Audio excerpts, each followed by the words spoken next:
Chairman Langworthy, thank you so much for being here. I appreciate it. Oh, thanks for having me back, Dan. Of course. So this week, Congressman Lee Zeldin was named the presumptive nominee for governor for next year for your party. And you met with all of the county chairs. They heard from the prospective candidates. What did you hear from the county chairs about why they liked Lee Zeldin? Why is he the one that they're going for? Well, I think that the interest in his candidacy is sparked by the enthusiasm he brings to the campaign trail, first and foremost. I mean, most people in upstate New York or, in the Capital Region or the Hudson Valley had not necessarily known Lee Zeldin, as they see the energy that he's brought to the table.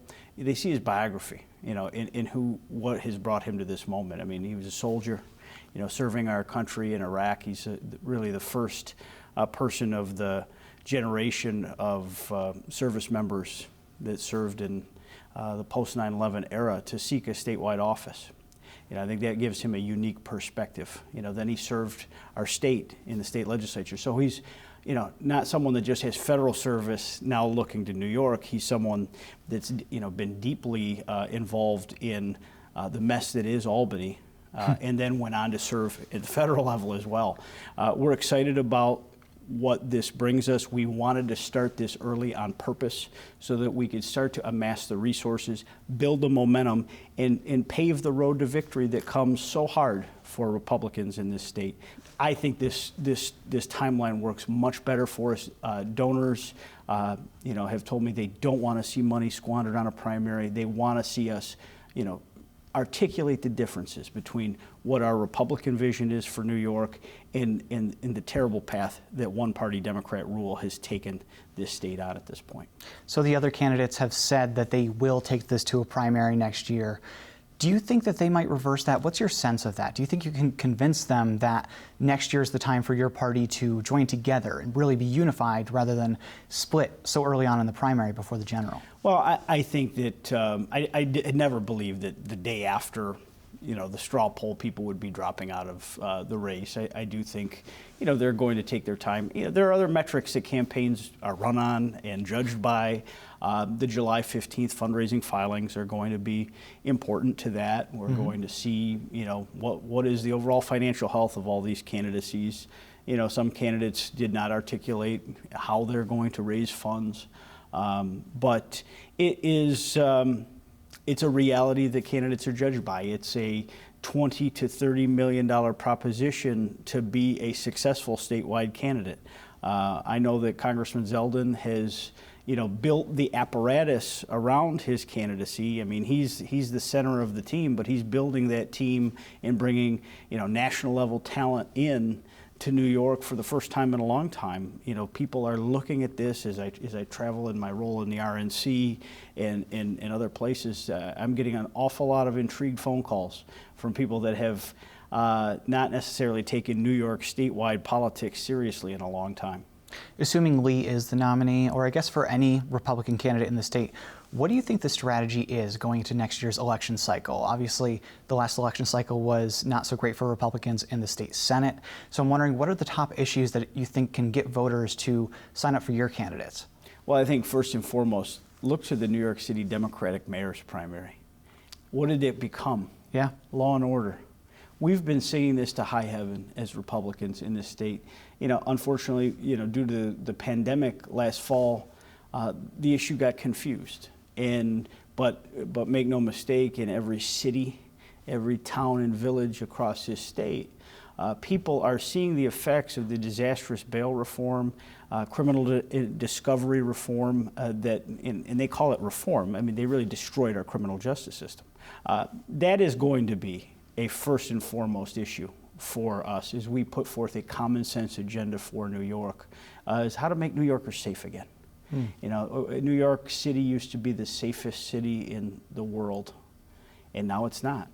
It's the capital of the world, and right now it's not what the taxpayers of that city deserve. So criminal justice and public safety is A1.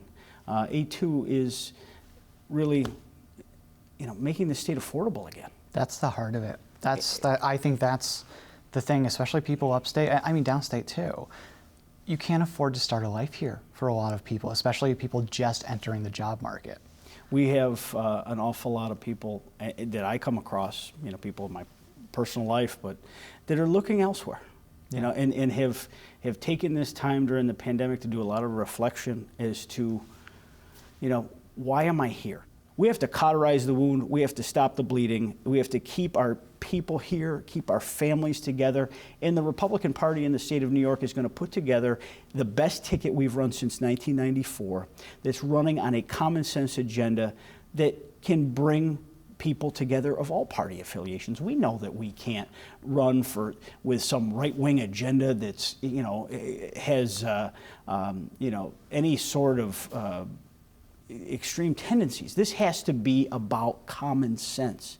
Let's get back to a centrist government that can, lower the costs, lower the regulatory burdens, and keep people here and actually attract talent, attract businesses, attract opportunity. I mean, it's failure after failure. Andrew Cuomo has left a trail of economic tears that we are going to make sure that the people of the state understand how badly he has failed in terms of building this economy, and he's squandered so much of their money in the process.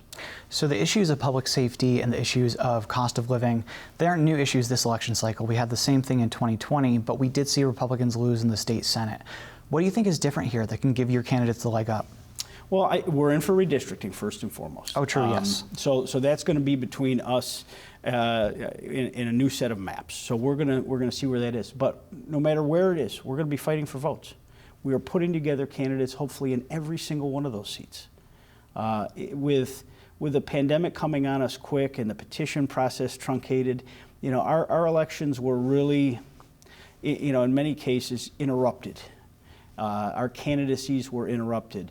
And, we were in a minority. We had gotten beaten back in 2018. And that's what led me to run for the state chairmanship, because I saw a party that after it got absolutely shellacked and lost 9 seats in the state Senate, we didn't know how to respond. Mm-hmm. We didn't know how to get up and go fight again. And I think we've restored the fighting spirit to the Republican Party in the state. And, I think the Zeldin candidacy has demonstrated that. Our candidates are tougher. They're willing to, throw the punches and call out the hypocrisy that goes on, in our state capitol and our state government. And we are going to continue to look for the best talented field that we can put forward in those races for Assembly, State Senate, Congress, and right up the ticket. Building that team, putting a youthful face forward, I think is very important for us. Finding that next generation of leaders that can say, this isn't about the way things were. This is about the way things need to be going forward. We have to fight for New York's future. We have to fight to save this state. This is really, I believe, in many ways, the last opportunity for us to get it done. All right, it's all very interesting. We do have to leave it there. State Republican Chairman Nick Langworthy, thank you so much. Thank you.